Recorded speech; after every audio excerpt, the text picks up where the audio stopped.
Okay, super. All right. Again, 5.2 was kind of our building blocks. So that was when we were kind of, just getting our feet wet with antiderivatives. But now it's going to get a little more intense. Okay. So we call this U-Substitution, integration by substitution. You guys have done some factoring by substitution in honors pre-calc, and I think in honors algebra 2 as well. We did a little bit of substitution in a way when we did derivatives involving chain rule. But essentially what this is this is our version of chain rule, okay? So we'll drastically be able to expand the amount of antiderivatives that we are able to take. But in order to do so, we got to revisit chain rule again. So let's just do, so the chain rule states that for y equals f of u and u equals g of x, then du over dx equals what? So if I take the derivative of this, just using chain rule, now I didn't give you any specific functions, but that's okay. Let's just remind ourselves what chain rule is. What did we do? What was our process for chain rule? Derivative of outer function, right? So capital F prime of, and then what went inside of that? Still g of x, and then times g prime of x, right? Okay. The other way that we could think about this is we could think about this like capital F prime of u times times u prime. Okay, so that was another way that we could think about it. We kept u as some function untouched inside of our outer function at first, and then to compensate for the fact that it was a function within a function, we multiplied it by the derivative of that inner function. Okay. I have some examples here where we can revisit chain rule a little bit, just real quick. But I do want you to notice a pattern here. So like the structure of the result of chain rule, and I know we would always like simplify things and whatever and combine things. You see that it's like the derivative of a function with a function inside and then multiplied by the derivative of that inner function. So that's like the structure of the result of using chain rule is there is a derivative of an inner function that's multiplied by the derivative of an outer function with that inner piece still inside. So what you guys are going to get used to doing is spotting that pattern before we take an antiderivative, okay? All right, so real quick, let's just do an example. I mean, Angie's problem required me to use chain rule over there, so I know that we kind of talked about it already at the beginning of class. But let's take the derivative of quantity x squared minus 7 to the third power, okay? All right, what's that look like? What do I get when I take the derivative of this? 3.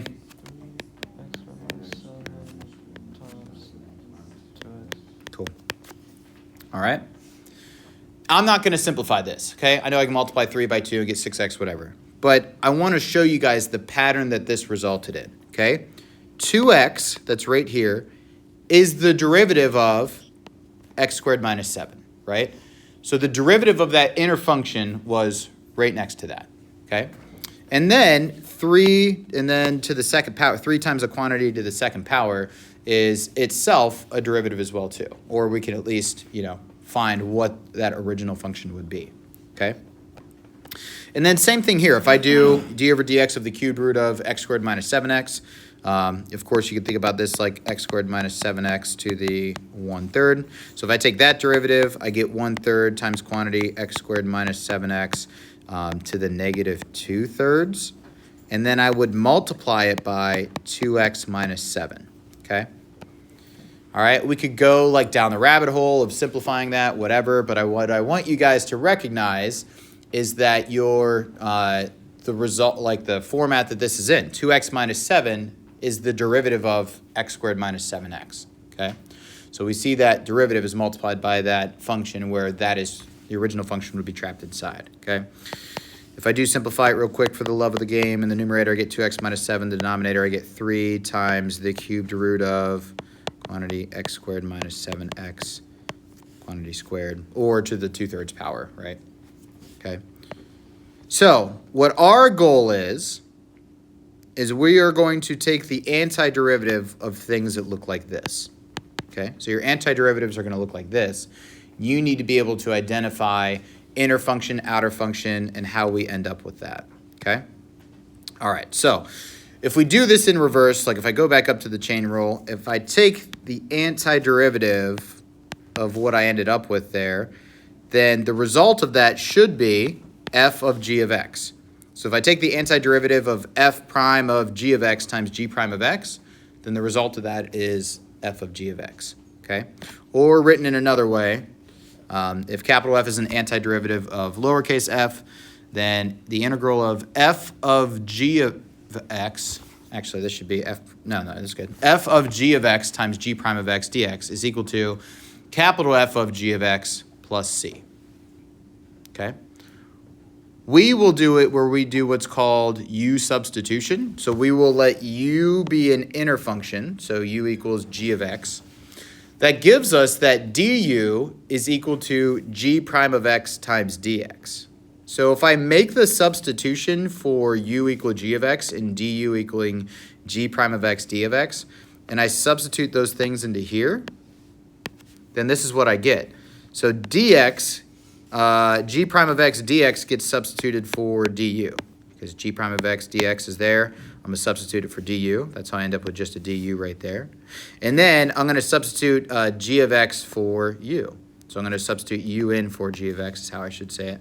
That's why it is f of u. Okay? All right. Let's start developing that pattern. So example 1.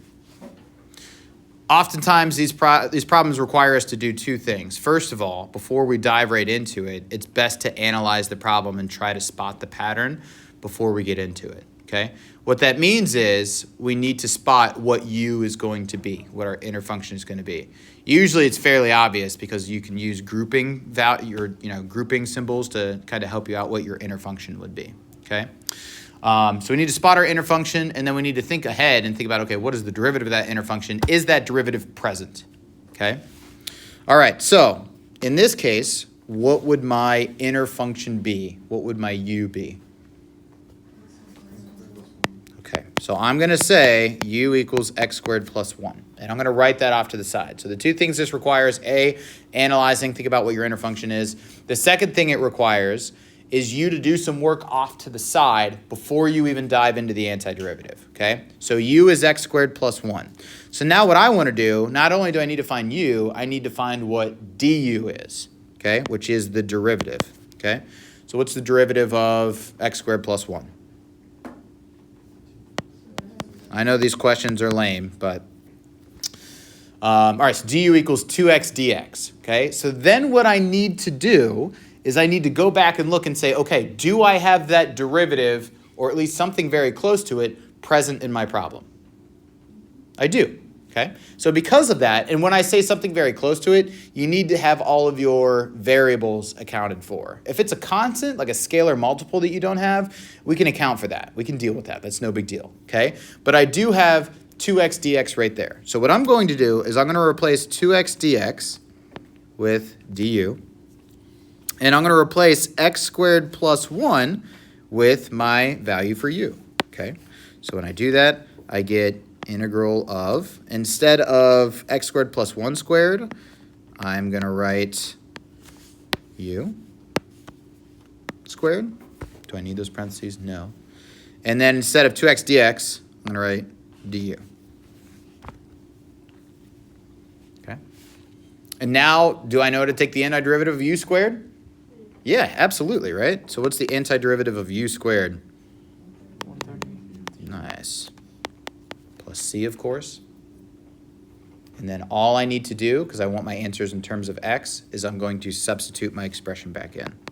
So I get 1/3 times my quantity for u, which is x squared plus 1 to the 3rd power plus c.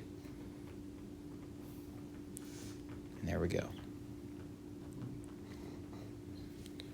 Could I have done this differently? Yeah, for sure. Like I can square out x squared plus 1 and then distribute 2x to each one of those terms. It's not that bad. And then I can take the antiderivative of each piece. I could do that. And then it would equal this if I cubed that out. However, although, are you going to want to do that to this? No. What? So instead, let's do U-Substitution to make my life a little easier. Okay? What's my inner function going to be? Yeah. Okay, so then du would equal what? 6 dx. Okay, do I have that extra 6 there? No, but we can deal with it. As long as it's a scalar multiple, we can deal with that, okay? Any ideas what I could do? I have a dx there, so I can substitute something in for dx. I like it. Divide both sides by 6. So isolate dx, divide both sides by 6. Or instead of dividing both sides by 6, du over 6, whatever, you could do 1/6 the du. Does not matter. It shakes down the same way either way. So 1/6 du. Okay. All right, so when I substitute that back in, instead of 6x minus 7 to the 50th power, I would have u to the 50th power. And then instead of dx, I'm going to have 1/6 du. Now, since that is just a scalar multiple multiplied by du, what can I do with that 1/6? Toss that bad Larry out in front, right? So 1/6 integral of u to the 50th power du. Don't like that 0. All right, cool. All right, and then now I'm ready to take my antiderivative. So 1/6, what does my power become? The 51st power. And then 1 over 51 is going to be in front of my term, plus c. So then I simplify and substitute u back in there. So 6 times 51 is 306. So 1 over 306 times quantity u, which is 6x minus 7 to the power of 51 plus c. That's my antiderivative. Okay? All right, we feeling all right? Ready to step it up a little bit? Actually, this isn't really a step up.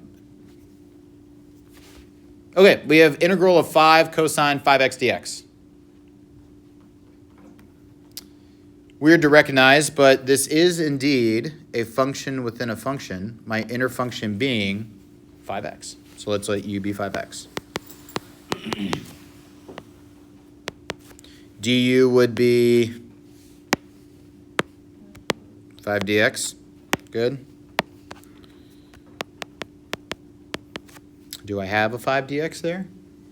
Nice. So then I can just say integral of my 5 and dx gets substituted for du. So then I would just end up with cosine of u du. What's the antiderivative of cosine? Sine. Hey, can I just throw u back in right now? You guys cool with that? So u is 5x and then plus c. So there's my antiderivative. All right, feeling okay? Okay, super. Those are the building blocks. Now let's do some more interesting things. Okay. Integral of x squared times quantity square root of x cubed plus 1 dx. Previously on AP Calculus, we would not have been able to do that because we have two functions multiplied by each other, and we don't have a product rule for antiderivatives. So perfect candidate for U-substitution. What's u going to be? Yeah, typically pretty easy to spot u because, again, grouping symbols help you do that. What's inside of your square root? What's inside of your parentheses that's raised to an exponent? Things like that.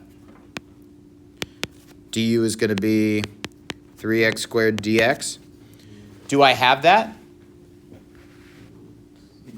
Kinda. I got the x squared dx. Tarun is right. I've got the important parts. So what do I do with the 3? Divide. Good. Divide by 3, multiply by a third, however you want to think about it. Now let's substitute things in there. Do this a little slower. So x squared dx, I'm going to substitute for 1/3 du. And then, so there's my x squared dx. So I'm going to put 1/3 du at the end. And then, what about the other term, the square root of x cubed plus 1? What does that look like? U to the 1/2, good. Square root of u, or let's do u to the 1/2, it's even easier. Okay, so u to the 1/2 times 1/3 du. I don't need those parentheses, but I just wanted you guys to see the two pieces that we substituted in, okay? All right, probably worth a rewrite. Let's toss that 1/3 out in front. Integral of u to the 1/2 du. And now we take our antiderivative. Tosh, when we do the opposite of the power rule, or when we do power rule for antiderivatives, even if we have a fractional exponent, it still works the same way, okay? So I would need to add 1 to the exponent. So there's 1/3 that still survived the ride. If I add 1 to the exponent, my new exponent becomes what? 3/2. Now, Tosh, instead of dividing by 3/2, that's the same as multiplying by what? Good. Okay. Well, I'll take a step back in a second. But normally, like my new exponent is 3/2, right? So normally I would say, hey, I need to multiply it by 1 over my new exponent. Okay. But instead of that, I can just multiply by, I'll just show it in a separate step. I can just multiply by 2/3, like you said. So then that would be 1/3 times this becomes 2/3.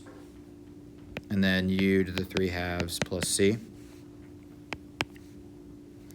So then I get 2/9 times quantity, what was it? X cubed plus 1 to the 3/2 plus c. Now I'm assuming that part probably wasn't what you were stuck on. Were you lost on something earlier? Just like finding like du, you know? Yeah, okay. Like why do you have a 3 there instead of just x and then like where does the 3 come from? So, oh, sorry, not u cubed. We'll get to problems like that here in a second.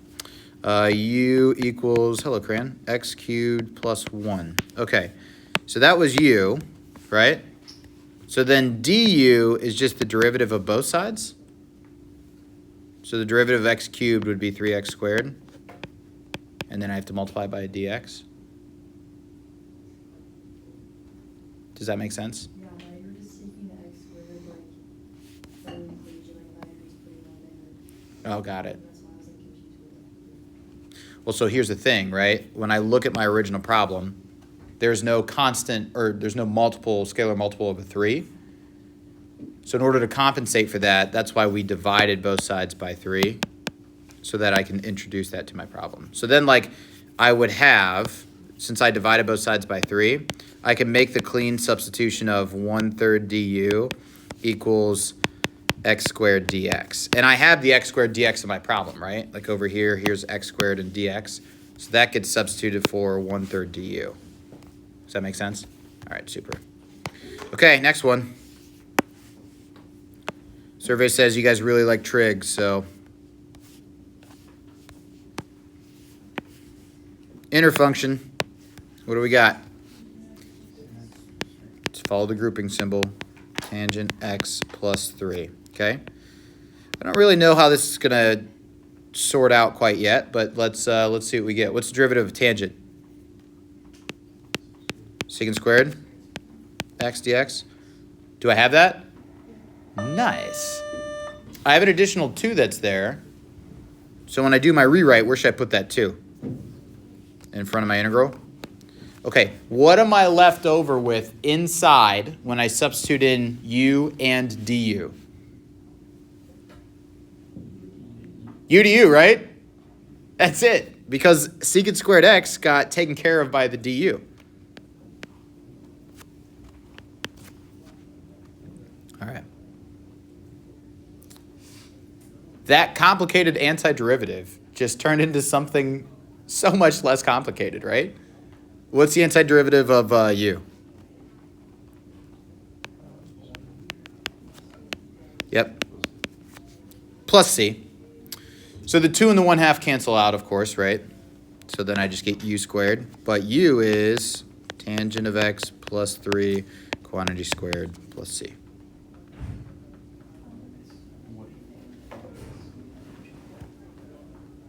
What's up, Lauren?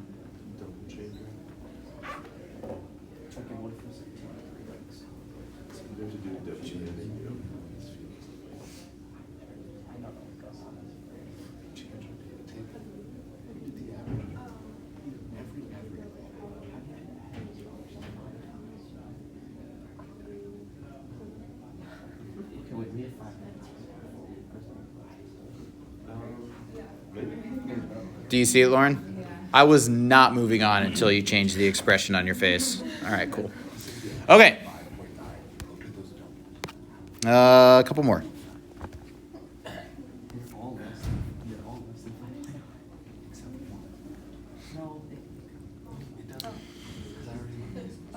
I'm going to say this slide steps the difficulty up a little bit. A little bit, a little bit, a little bit. The U is going to have a change. There you go, bud. Tarun, what do you see?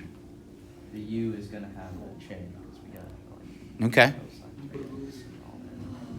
So what is our U in this situation? 3x?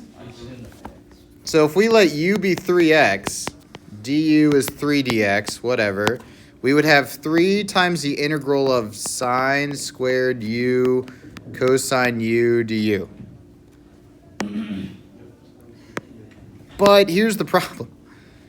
Do I know the antiderivative of that? I still have 2 functions multiplied by each other. So we can actually do a different u.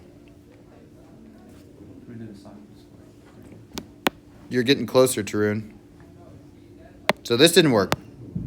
I like that, though. That's okay, but let's try a different u.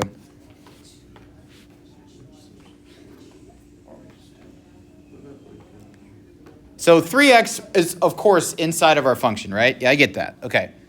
Is there any other inner function that you can spot?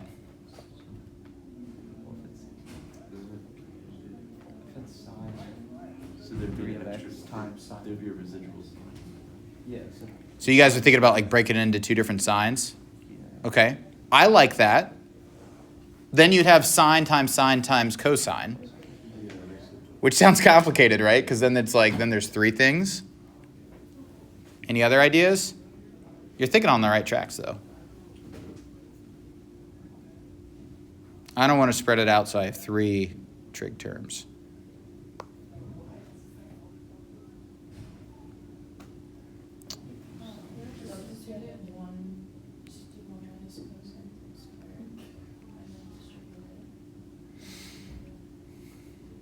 I don't know if that'll quite work. What, 1 minus cosine of 3x squared? Or 1 minus cosine squared of 3x? Yeah. Can we just take a sine out of there and do sine and then cotangent? Mm, And then it's a u itself. Cotangent. I don't know, dude. you're thinking. This is important. You're thinking. This is good. I haven't heard it yet. We quit. No, stop it. We don't quit. We don't do that in this class. We don't quit. We don't quit. It's not the Gillette way. Oh, can we just put cosine squared plus 1 or whatever, or minus 1? Ash was thinking the same thing. Oh, never mind. I'm sorry. I didn't- That's okay. That's okay. That was then I would distribute cosine to 3x to both of those terms, and then you would have cosine cubed to 3x. I think it's gonna do it. That's what I was saying. Take out a sine, you get sine and cotangent, but it's still the same thing. What do you mean take out a sign? Sine Like 3x. factor it out. Let's rewrite it. I'll give you that hint. We're gonna rewrite it. We're going to rewrite first. Cool. So let's rewrite it. We'll do it over yonder. Can I? Why aren't you zooming out, dude? Come on. There we go. Okay. So let's rewrite this as integral of, and as soon as I rewrite this, you guys are gonna go, oh. I want to rewrite sine squared 3x. How could I rewrite that? Not using a trig identity. But I can rewrite, you said what? Sine times sine? Not a bad idea. But we're going to do sine of 3x quantity squared. I hate that. Times cosine of 3x Oh, you're allowed to dx. Yeah, why not? Oh, wait. Oh. Yes, I'm ready. So then let's let u be sine 3x. Okay. Yeah. Yeah. You were getting there. You were getting there. We just still said U should be sine 3x. Did you? Yeah. That's Shoot. what Marco said. I wish I would have heard that. Sitting right here. How did I miss it? All right. So then du would be what? That you have to take the chain rule of, right? So Tarun, when you first looked at this problem, you were right. It's like a chain rule within our u, right? So the derivative of sine 3x would be 3 cosine 3x dx. We okay with that? Okay. Do I have that? I got the important parts, right? So then I can just adjust by dividing by 3 or multiplying by a third. And then when I substitute that back in, what do I get? U squared du. I'm going to toss that 1/3 out in front. Can I do that? Like, is that quick? Or can I quickly do that, I should say? All right, good. All right. So then I get 1/3, and then my new exponent is 3. So I need to multiply it by an additional 1/3, and then plus c. So then we substitute it in. We get a 9th times quantity. I don't even really need the quantity, but it would be sine of 3x quantity cubed plus c. Or we get 1/9 sine cubed 3x plus c. Yeah, it's a tricky one. But that is indeed a thing that we can do. Okay. All right. Questions there? Okay. The rest of these are not as bad, I don't think. We'll see. I mean, it really all hinges on whether or not you can spot what U is. If you can correctly identify what your U value is, then your problem goes much smoother after that. Hey. I don't know. I guess we'll see. I have them next period. Okay. Thanks. Thank you. All right. What do we got? What's U? I like it. Are you guys starting to get into the pattern of thinking like, okay, yeah, 1 minus x squared is under the grouping symbol, but are you thinking of yet like, do I have the derivative of that there? You know what I mean? That's another thing you should keep in your mind when you're assigning U. I mean, we got x. But we have like, we just got to do So negative 2x dx is there. I have the important part, though. The important part is the terms involving the variable. The scalar multiples I can just divide by. So negative 1/2 is going to be in front of my integral. Then I have the x dx. Good. So that should account for everything. So negative 1/2. And then what would be left over inside of my integral? Very good. So 1 over square root of u, which I'll write it like that, to u. But truly, the way we want it is integral of u to the negative 1/2 du.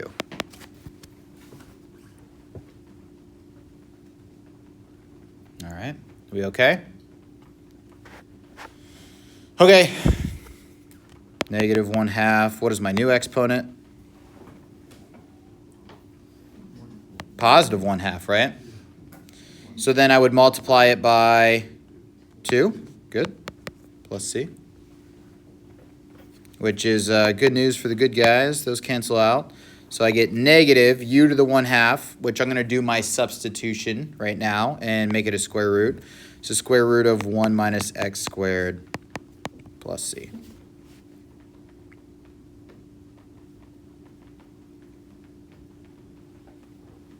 As a check, if I take the derivative of this, what should I get? Should be what I started with, right? And it would be, right? So if I do it real quick, you would get, I mean, this would just be to the 1/2. So then negative 1/2 quantity 1 minus x squared to the negative 1/2 times negative 2x half, and the negatives cancel out. So you would just get x over square root of 1 minus x squared, which is indeed what we started with. Okay? Yesterday, Gardner told us how to do this problem when it was sine of x over cosine squared x. Now we have sine of x over cosine cubed x. Yeah, so raising that exponent by 1 in the denominator, how will that affect my problem? Ash, do you remember what you did last time? Last time we did it was like tangent times secant. Yeah, so we broke that cosine apart, made it sine over cosine times 1 over cosine, so tangent secant, okay? What are you guys thinking now? Let's do some chain rule, okay? So what's u going to be? I like it. du is negative sine of x dx. Do I have that? I do. So then, when I substitute back in, I would have an additional negative sign I'm going to toss in front of my integral.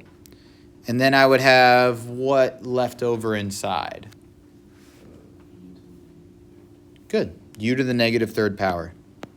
Or 1 over u cubed du. And then we take the antiderivative of that.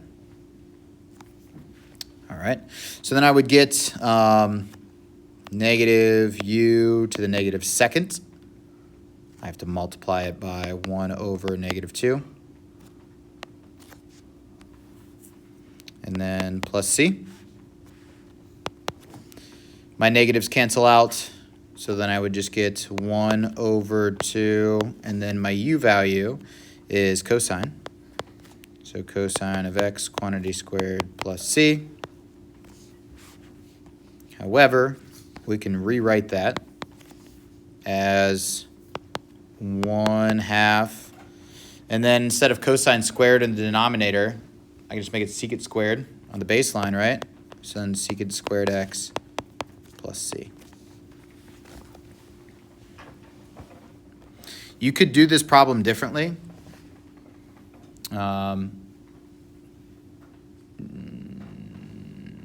Actually, no. This is probably the best way for us to do this problem. I was trying to think if you did it, so if you did kind of what Ashley did yesterday, sine over cosine, make it a tangent times secant squared. If you let u be tangent, you'd have to let u be secant, and then the derivative of secant is secant tangent. So you'd have to break apart the secant squared as tangent times secant, kind of like a path you guys were going down earlier with that other problem. And then you could let u be secant, and then the derivative of that would be secant tangent, which should also be there. I think it's way easier to do that, though. That's probably the easiest way to do it. So, okay. All right, quick check-in. How are we doing? We okay? Starting to see the pattern? Okay. Should we do the show of thumbs? Show of thumbs. Okay, I see some 75% thumbs, 50% thumbs, some 90% thumbs, 100% thumbs. Okay, cool. All right. We're going to add an extra layer of difficulty to this, because I know you guys are ready for it. All right, we're going to do some change of variables. Okay, these are fun.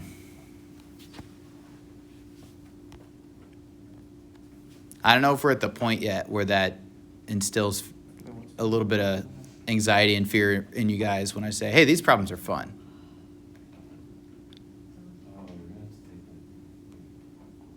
What are you seeing? Yeah, so like, what would I let u be? What are we thinking let u be? Probably what's inside the square root, right? Okay. The derivative of that would be 2 dx, which doesn't quite match what I have. Like, okay, fine. Let's just say we like proceed as normal. We substitute things in. We'd have to divide by 2. So in front, we have a 1/2. Okay.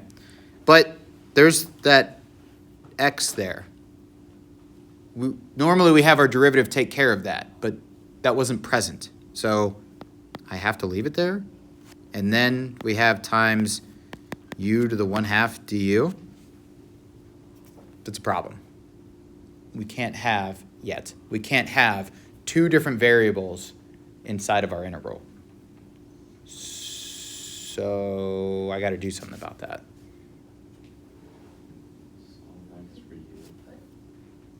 Yep. So take x, and we want to solve, use our expression for u, and we want to solve for x. And then we can have it in terms of u, and we can substitute it in. Good. So let's use this equation up here, and let's solve for x. So I would get u plus 1 equals 2x, or u plus 1 over 2 equals x. So now x is in terms of u. So what I will then do is I will plug this into my antiderivative that's there. So 1/2 integral of u plus 1 over 2 times u to the 1/2 du. And while that's not quite in a form that I can anti-differentiate just yet, everything's in terms of u now, so that's good. All right. How can I simplify this?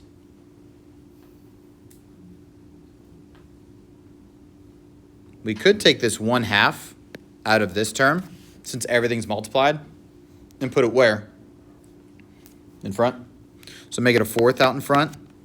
And then we would have just u plus 1. We got to put that now in parentheses, so we don't have that grouping symbol anymore, times u to the 1/2 du.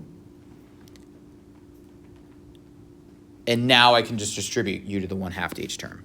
So then I would get a 4th integral.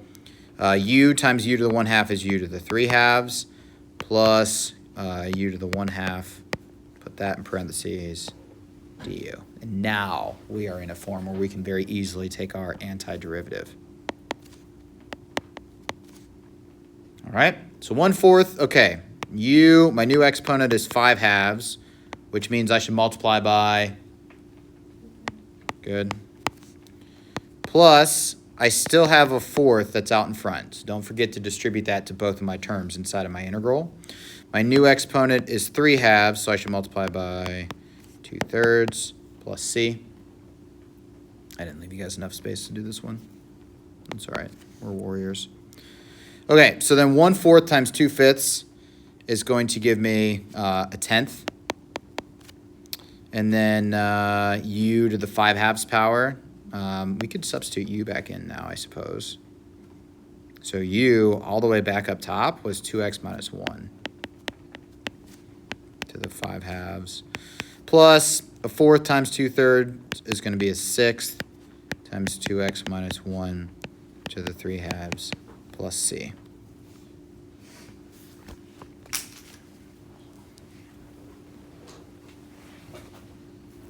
Okay.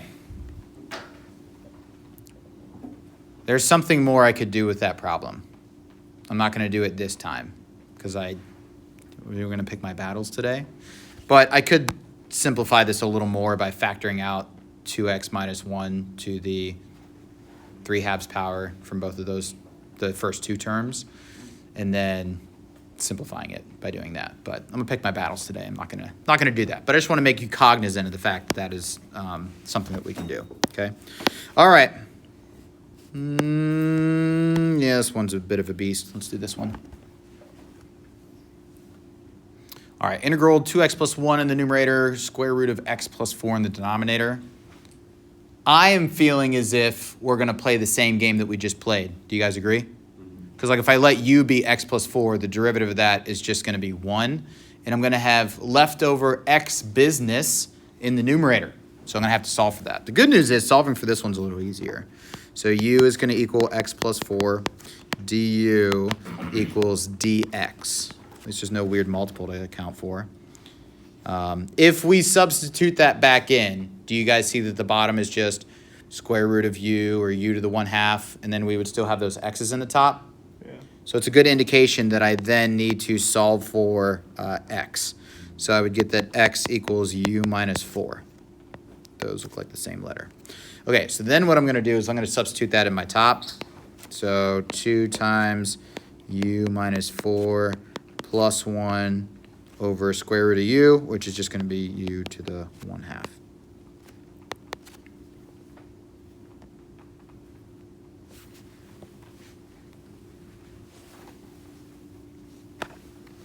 Okay, let's expand out our top, or at least simplify it or whatever. So then I would get 2u and then minus 8 plus 1, so minus 7. What? Over u to the 1/2 du. And now what should I do? Because I have a function divided by another function. Split them apart or distribute u to the negative 1/2 to both terms, however you want to think about it. I always think about it like I need to divide 2u by u to the 1/2 and then negative 7 by u to the 1/2. Okay? So then if I divide 2u by u to the 1/2, I would get 2 and then u to the first divided by u to the 1/2, subtracted those exponents, I would get u to the 1/2 out of that first division.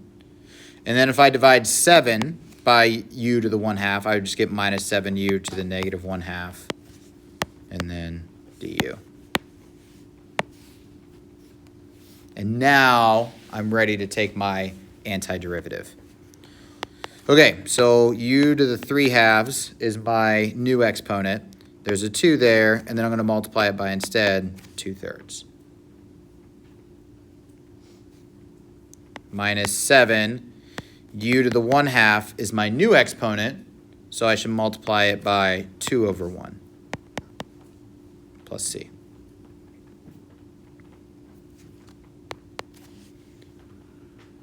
Now we simplify and resubstitute. So 4/3 times quantity.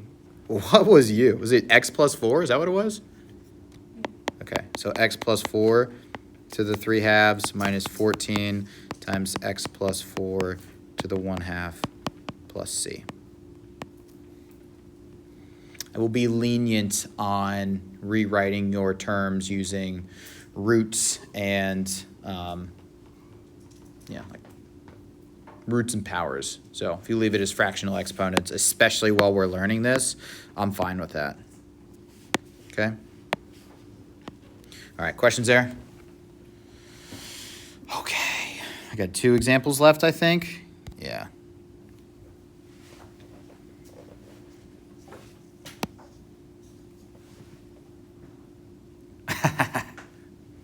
I like this one. This is a good one. I looked through my previous years of teaching AP Calculus, and I found the homework problems that the kids thought were most difficult, and I just incorporated it in the lecture for you guys. So, I don't know. I'm thinking U-sub, right? What do you want to let U be? Even if you don't spot the solution, let's trust the process. Let's trust our math instinct and see what happens here. So what would du be?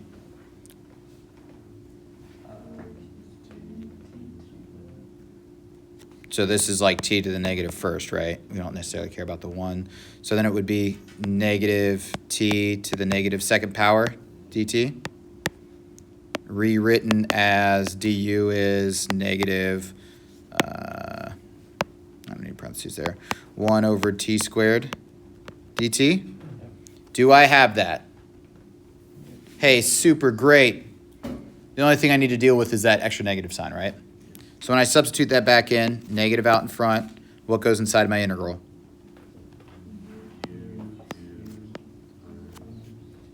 Du. Easy money. Cool. So then I take my antiderivative, u to the 4th, put a 1/4 out in front, plus c. So we get negative 1/4, my expression for u, which was 1 plus 1 over t to the 4th power plus c.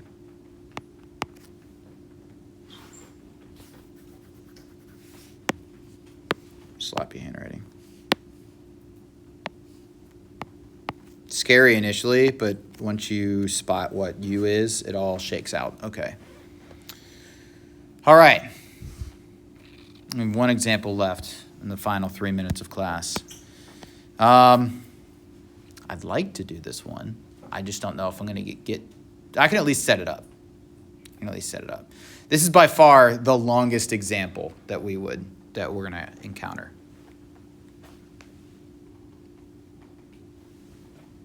What do you think?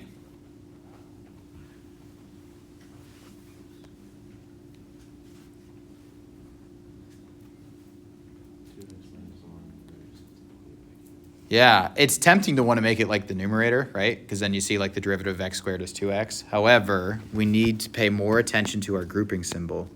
So let's let u be 2x minus 1. But then, of course, you guys spotted like, all right, well, there's still some x that's left over. So we need to solve for x from our expression involving u, or from our equation involving u. So if I do that, u plus 1 equals 2x, which means u plus 1 over 2 is equal to x. So I need to plug that into my numerator here. Then that's squared. So u plus 1 over 2 quantity squared minus 1 over u to the 1/2 du. But the other thing is, don't forget, we said that du is equal to 2dx, so we have to divide both sides by 2 or put a 1/2 in front of our integral. Okay? The rest of this problem is expanding out that square and then combining it with the -1, dividing each term by u to the 1/2, and then taking the antiderivative of each term. So that part gets a little lengthy. So let's do it. 1/2. Okay, so if I square out, I would get u squared plus 2u plus 1 over 4 minus 1, and then divided by u to the 1/2.